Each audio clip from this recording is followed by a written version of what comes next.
tengo el placer de tener aquí conmigo a Adriano Moreno, que presenta su libro, si me dijeras que sí. Sí. Enhorabuena por este libro. ¿Qué tal? Lo primero, ¿cómo estás? Bien, bien, un poco nervioso, pero bien, estoy bien. ¿Cómo surgió este libro?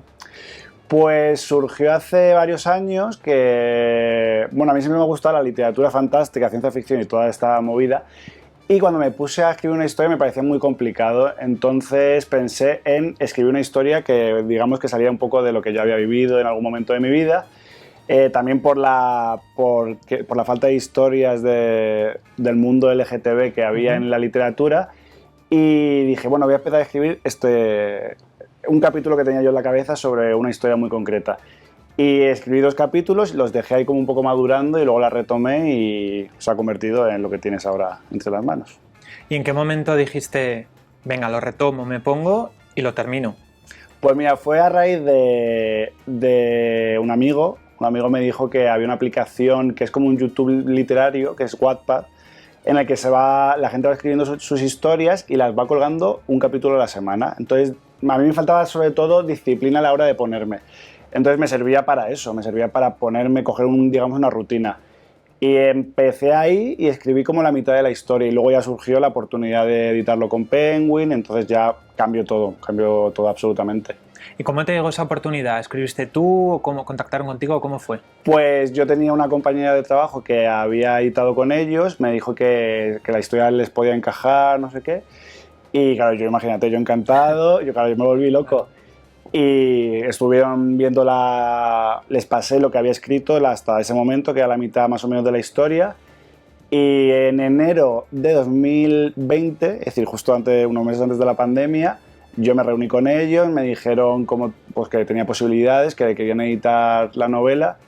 Y nada, fue como un encargo ya. A partir de ese momento ya me puse a terminar la historia, también a mejorar lo que había escrito, porque había partes que a lo mejor no estaban del todo bien resueltas. Y así fue.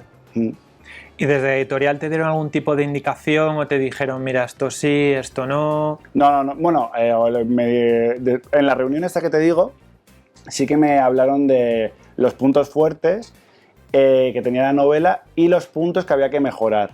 Por ejemplo, en la versión inicial los personajes secundarios tenían un poco menos de peso y ahora el resultado final es más coral, digamos. Los personajes secundarios tienen bastante peso. Entonces, no hubo ninguna parte de, oye, quítame esto, rebájame el nivel, el vocabulario. No, fue más de desarrollo y de mejorar los puntos más que estaban un poco ahí, sí, un poco ahí a mitad. ¿En qué te identificas con Benji y en qué te identificas con Tito? Pues a ver, esto me lo han preguntado y es complicado. A ver, en Benji me identifico en muchas cosas porque es un personaje que la premisa de esta historia, que es un chaval que escapa un poco de su pueblo y se va a Madrid a estudiar periodismo con la excusa de vivir su identidad sexual, todo su vida, ser él por fin el mismo. Esa premisa es un poco mi historia, ¿vale? A partir de ahí ya es ficción. Entonces me identifico mucho en Benji en ese miedo que tuvo en ese momento de decirle, pues de contarle al mundo que era homosexual, y luego en los gustos, ¿no? En las referencias culturales, de películas, esa fantasía que tiene él con las comedias románticas. Con chicas malas. Con chicas malas, una película de culto. Y en todo eso, en todo ese gusto cultural y también en la parte más emocional, me identifico más con Benji. En Tito, pues, bueno, Tito tiene poco de mí, quizás a lo mejor esa parte más de revolución sexual que vive él durante varios momentos, a lo mejor pues es una forma que yo creo que, bueno, una manera de vida que todos hemos tenido en algún momento, ¿no? Ese despertar sexual y, bueno, y querer todo el rato pues estar ahí enganchado. Me ha hecho gracia, hablando de identificar, te identificas con el patetismo ilustrado. Es que me hizo mucha gracia esa referencia. Totalmente. ¿Qué es exactamente, para quien no lo sepa todavía? Pues patetismo ilustrado es una expresión, es un concepto que básicamente pues, define que las cagadas que haces durante tu vida, ¿no? Todo el rato estás cagándola y tampoco te das cuenta de que la estás cagando o de incluso cuando haces el ridículo, pero todo, patetismo ilustrado, yo que el concepto te hace gracia porque quiero que aunque que la gente vea que aunque tú la cagues, pues eso, que sobre todo esté por encima de todo el humor, ¿no? Que no falte el humor. Que no falte el humor. Sí. ¿Qué es lo que más te ha costado escribir? Si hay algo que te ha costado escribir.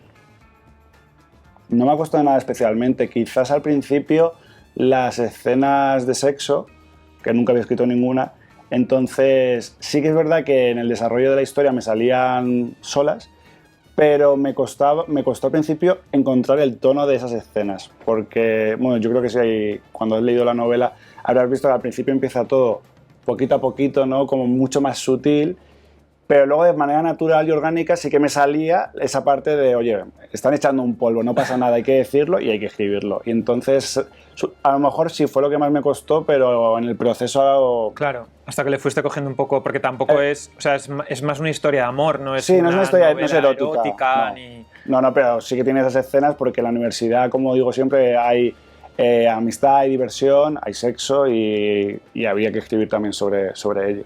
¿Y qué fue lo que más te gustó escribir? Lo que más me gustó escribir... me gustó escribir mucho el capítulo de... Hay un capítulo que está escrito desde el punto de vista de los secundarios. Ese capítulo me gustó mucho porque al final era, pues eso, ponerte en el narrador de todas esas personas que tienen además personalidades muy, muy, muy diferentes. Y me gustó escribir mucho también el epílogo. Por una parte porque es el final de la historia y cierras todo un ciclo, pero me quedé muy satisfecho con el resultado. O sea, cuando terminé el epílogo dije, joder, he hecho una historia que me gusta y espero que guste a los demás. ¿Y dejaste alguna trama, alguna historia que tenías en mente y al final dijiste, mira, esto mejor no lo quitamos o no funciona, no encaja? Me pasó casi al revés. Yo tenía la novela bastante cerrada en la cabeza y a medida que fui escribiéndola me surgían dudas o me faltaban como cerrar ciertas cosas o que el personaje tuviera como un universo, me faltaba un universo mucho más redondo y para eso tuve que introducir un personaje nuevo, que es el de Lázaro, que aparece además a mitad de la novela. Era como una patita que le faltaba a Benji y fue ese más el cambio que hice en la historia. No estaba previsto que saliera ese personaje y al final sale y me he quedado con ganas de escribir más sobre él. Más sobre él. Sí, bueno, aparte es como que aparece en un momento perfecto y que le ayuda un poco también a manejarse. ¿Tenías claro que una historia parecida a la historia de Benji y Tito tenía que ser tu primer libro? Sí, totalmente, porque aunque yo tenía muy claro que quería escribir historias, bueno, no solo para el colectivo LGTBI, porque me gustaría que al final es una historia de amor, es una historia universal y me gustaría que la leyese todo el mundo, pero para mí como autor sí que quiero escribir ese tipo de historias. Y para ser la primera quería que fuera eso, un momento tan crucial para mi generación, bueno, para muchas generaciones por desgracia, que es el de salir del armario, y también contar la madurez de un personaje que aparte de que tiene como ese no quiero decir trauma, pero que tiene esa traba en su vida, pues esa evolución que tiene durante la vida universitaria, que me parece un momento clave, un punto de inflexión para toda la persona que va a la universidad y encima viene desde otro punto del mundo. Este chico viene de un pueblo y aparece en Madrid solo, sin nadie al que coger si necesita ayuda. Entonces, todo lo que pasa, toda esa evolución, esa madurez que nos ha pasado, a ti y a mí nos ha pasado, pues yo creo que quería contar también eso. Hay una frase, la voy a leer. Venga, a ver. Que me he leído todo el libro y me ha apuntado esta frase que me ha gustado. Llevo toda mi vida aparentando ser una persona que no soy por miedo a que me rechacen. Estoy harto. Eso lo dice Benji en un momento Dice, ¿tú has tenido también miedo al rechazo? ¿Cómo les pasa a ellos? ¿Cómo les pasa a los dos al final? Sí, a los dos, totalmente. Es lo que te decía antes de que la premisa de esta historia tiene mucho de mí. Yo durante toda la vida, no, pero la adolescencia que viví yo en mi pueblo, yo nunca conté que era gay porque tenía miedo a que me rechazara mi familia, mis amigos, que se enterara el resto del pueblo y te señalasen con el dedo, que te dijera maricón por la calle, que aún así puede pasar porque te conviertes en una persona tan ambigua a veces que te pueden insultar igualmente. Pero también, y luego me pasó también en la universidad. Yo llegué y yo tardé mis añitos en decir, oye, soy gay, y lo fui contando muy poquito a poco, y me costó también, entonces, pues eso que es eso. Hablabas de lo del pueblo. ¿Qué tiene que cambiar para que sea tan difícil y por qué tiene que ser tan difícil para una persona LGTBI la vida en cualquier pueblo? Bueno, y en cualquier parte del mundo. A ver, yo creo que ha cambiado, pero no tanto como creemos, porque en mi pueblo, cuando yo tenía 17 años, sabía de 2 personas que públicamente eran gays. Y era todo como súper hermético, como muy cerrado, no sé, no había una sensación de libertad, por eso no salí del armario. Y ahora muchos años después, 12 creo que han sido, ahí hasta se celebra el orgullo en mi pueblo. Entonces, en ese sentido ha cambiado. Ahora bien, yo creo que hay muchos jóvenes que siguen teniendo ese miedo. En los pueblos sobre todo y en las ciudades también. Es que a veces lo hablo con mis amigos, que creo que vivimos en una burbuja aquí en Madrid y pensamos que el colectivo tiene, pues eso, que tiene súper fácil que tiene como todos sus derechos conseguidos, y creo que no es así porque sigue habiendo agresiones homófobas, sigue habiendo homofobia. Entonces creo que todavía hay que luchar, y creo que este tipo de historias es muy importante que las haya para cambiar también eso, para que desde la cultura cambiar eso.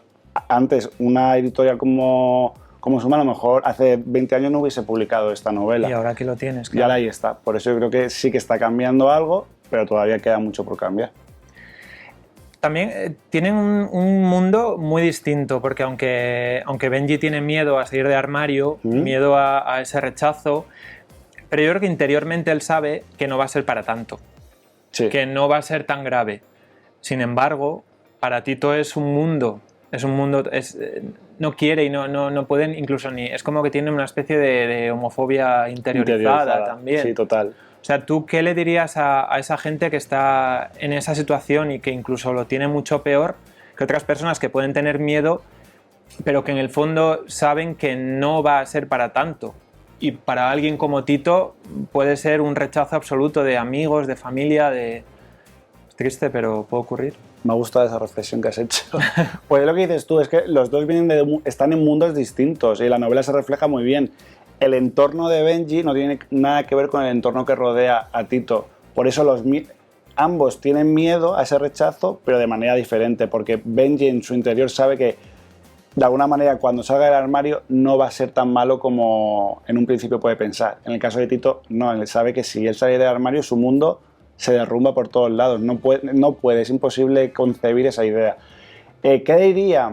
Es que me parece muy atrevido decirle a una persona sal del armario, no pasa nada. Es que depende de las circunstancias de cada uno. Yo, en mi caso, sí que cuando salí del armario me di cuenta que había perdido muchos años de mi vida. Pero claro, es que depende todo de las circunstancias. Por eso no me atrevería a aconsejar a alguien, a decirle a alguien, oye, sal del armario que no pasa nada. Pues depende. Quizás un poco lo que tiene que cambiar es ya no él, que no tiene que cambiar en absoluto, él no tiene que cambiar nada, sino ese entorno. Justamente. Un poco la educación, Claro, y eso depende de la educación, la cultura, los medios de comunicación, que le hablábamos antes. Está evolucionando, pero todavía queda. Y para que esta persona, una persona que se siente en un mundo que sabe que lo va a putear si dice que es gay, pues hay que, en todos esos bloques, desarrollarlo todo mucho, cambiarlo todo mucho, desde que eres niño, para que no tengas ese miedo al final. Yo creo que mis sobrinos, por ejemplo, han crecido con un tío gay que ha tenido una pareja desde que ellos son muy chiquitos. Entonces, a mí me gusta pensar que todas esas generaciones que vienen van a tener todo tan normalizado que ya no, espero que no haya pues esos chicos o chicas que les dé miedo decirlo, para que lo que decíamos, se les derrumbe todo si lo dicen y se monte un drama absoluto en su familia por el hecho de ser homosexual. Claro, esa normalización, esa aceptación absoluta. Claro, y por eso también es tan importante que se cuenten ese tipo de historias. De chico conoce a chica, bien, pero chico conoce a chico, bien, chica conoce a chica, total, bien. Y no pasa nada, es normal, son historias de amor, es una historia de amor, por eso decía antes de, lo puede leer, deseo que sobre todo deseo que lo lea un chaval de 15 años, 17 años, 18 años, que lo lea y diga, joder, porque a mí con 18 años me hubiese gustado leer esa novela. Pero también quiero que una chica heterosexual de 20, de 40 años lo lea y disfrute de una historia de amor, ya está, no, sin más. ¿Y piensas que puede haber mucha gente que tenga prejuicios de es que yo no me voy a leer una historia en la que los protagonistas son dos chicos? Totalmente. ¿Y qué les dirías? ¿Te atreverías a decirles, a animar a esa gente a decir, oye, puedes leerte esta historia y te puede gustar, no pasa nada, no te va a suponer nada? Yo les animo a que la lean, a que si se quieren escandalizar, que se escandalicen, pero que la lean sobre todo, que la lean sin prejuicios, que hay que romper ya todos esos tabúes, lo que hablábamos, y que la lean, que la terminen, y una vez la terminen, pues bueno, si tienen su opinión, yo creo que es una historia universal, que tiene... es una historia de amor entre dos chicos, pero tiene muchísimo más. Entonces hay que quitar esos prejuicios, porque si no, nos vamos a quedar en el mismo sitio toda la vida. Yo tengo amigos, los típicos chicos heterosexuales que me han dicho, yo no me voy a leer eso, en plan de coña, pero sé que en el fondo lo pueden pensar. Entonces yo les digo, mira, léerosla y luego hablamos, porque estoy convencido de que les va a gustar. Luego también está el gusto literario, si no te gusta el género, eso ya es otra historia, ¿sabes? Eso ya ahí no puedes hacer nada, pero la gente que vaya un poco con prejuicios, sí que le pediría que le diera una oportunidad. Que digan que sí. Que digan que sí, claro, claro. ¿Te gustaría escribir una segunda parte? ¿Lo tienes en mente? A ver, cuando empecé a escribirla tenía claro que quería que fuera autoconclusiva, pero que hubiese esa opción por si alguna vez necesito retomar la historia porque me apetece, porque quiero volver a escribir de esos personajes. Entonces, en esa movida en ese no cerrarse puertas. En ese no cerrarse puertas, sí que ideé una segunda y una tercera parte. Bueno. La segunda la tengo más clara, pero si se hace una segunda tiene que haber una tercera. Porque para, digamos, para cerrar un ciclo. Entonces tengo ahí la idea en la cabeza y, bueno, ya ver, a mí no descarto volver a los mundos de Benji, la verdad. Hablando de los mundos de Benji, ¿quién te cae mejor? Tito Benji. A ver, me cae mejor Benji, lo que pasa que Tito llega a un punto que me da pena y es un buen tío, es muy buen tío, es muy buena persona, es el típico chico que yo me hubiese enamorado hasta las trancas de él, también te lo digo. Lo que pasa que tiene este pequeño trauma que no le deja ser él. Cuando él supere lo que supera Benji, yo creo que será feliz y también se abrirá a la gente como realmente es. Claro, es un poco también el problema de... Estás contando una historia de amor, pero como todavía el mundo es así, tienen el problema añadido de no, es que no quiero salir del armario, no, es que mi familia, no, es que no me atrevo. Claro, al final es como un doble problema a todos los problemas que pueden surgir cuando nace una relación.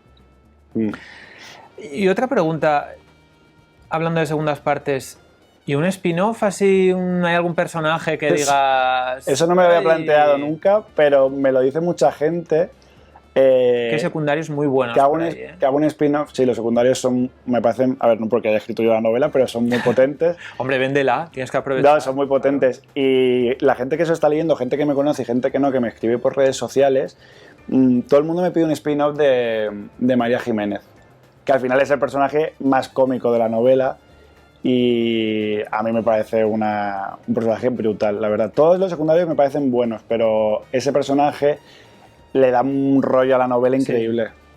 Sí, ¿Te ha gustado a ti? Me ha gustado. Es un personaje, la verdad es que muy divertido. ¿Quiénes son tus referentes a la hora de escribir?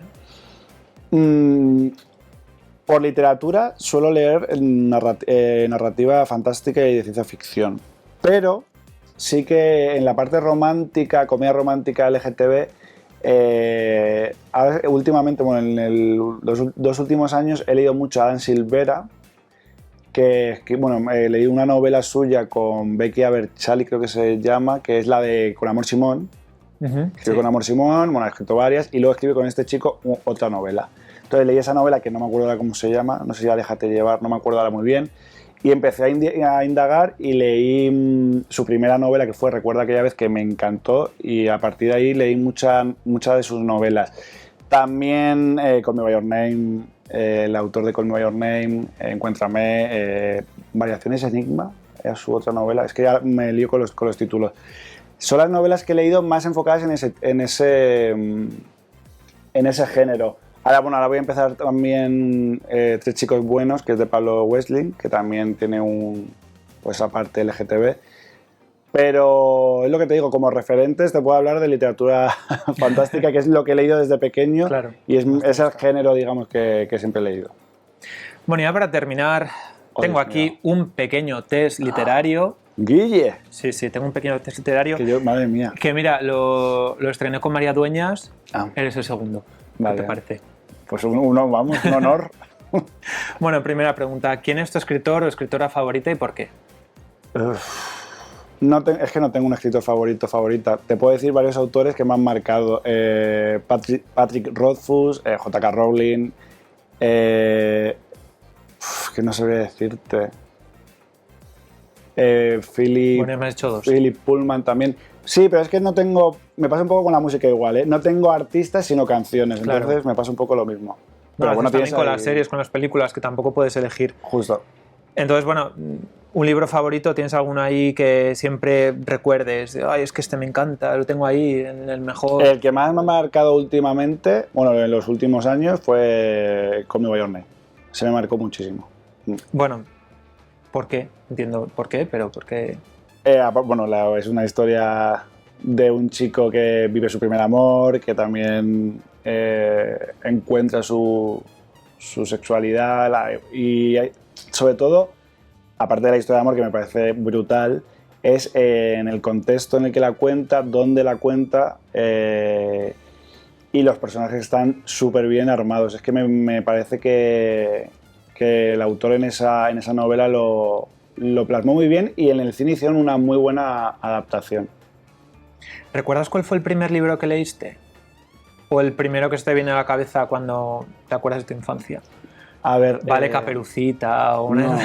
Es que el que más... el que se me ha venido a la cabeza se llama El hijo del viento, que era de los de Anaya, estos que eran de colores. Sí. Creo que era de Anaya el barco de vapor. Yo siempre recuerdo el barco de vapor. Bueno, uno que era verde, me acuerdo que era verde y era una cosita así, y ese me acuerdo mucho, y luego los de Kika Superbruja y Manolito Gafotas, pero eso ya fue más mayor. Sí, fue posterior. Sí. Manolito Gafotas. Muy buenos, todos, buenísimos. Esos te los puedes leer a cualquier edad y te sigues riendo como... Yo Manolito Gafotas me los he vuelto a leer. Sí, a mí me encantan también. ¿Y recuerdas cuál era tu libro favorito de la infancia? ¿No estaba que recuerdas? ¿De infancia de niño a niño? Sí, cuando el típico libro, ay, papá, mamá, léeme este cuento, o me lo leo yo. Yo no me acuerdo. A ver, de infancia, si me dices con 10 años, Harry Potter, pero... Bueno, sirve. Bueno, Harry Potter es lo que más me ha marcado en toda mi vida, pero empecé a leerlo con 10, 11 años y piensa que cuando yo me lo empecé a leer fue solo había publicado hasta el tercero. Claro, entonces viví todo el apogeo el esperar y todo. Entonces, para mí me marcó absolutamente. Bueno, y ya para terminar, ¿qué libro te gustaría leer y todavía no has podido? Pues... ¿Cuál? Bueno, mira, no lo sé, porque me terminé el otro día la serie de Sombra y Hueso de Netflix. Tenía la novela, la primera, es una trilogía, tenía la primera novela, no me la... Como si me dijeras que sí, que pase una trilogía. Bueno, ya veremos. Tenía novela y no me la llegué a leer, vi la serie y cuando terminé la serie digo, tengo que leerme los libros. Y es lo que tengo más pendiente. Y El arte de engañar al karma de Elizabeth Benavent, que también lo tengo ahí, me lo compré y lo tengo para leer. Pues eso es todo, muchas gracias. A ti, Guille, mucho éxito y nada, pues nos vemos en el siguiente libro. Vale, un placer, Guille.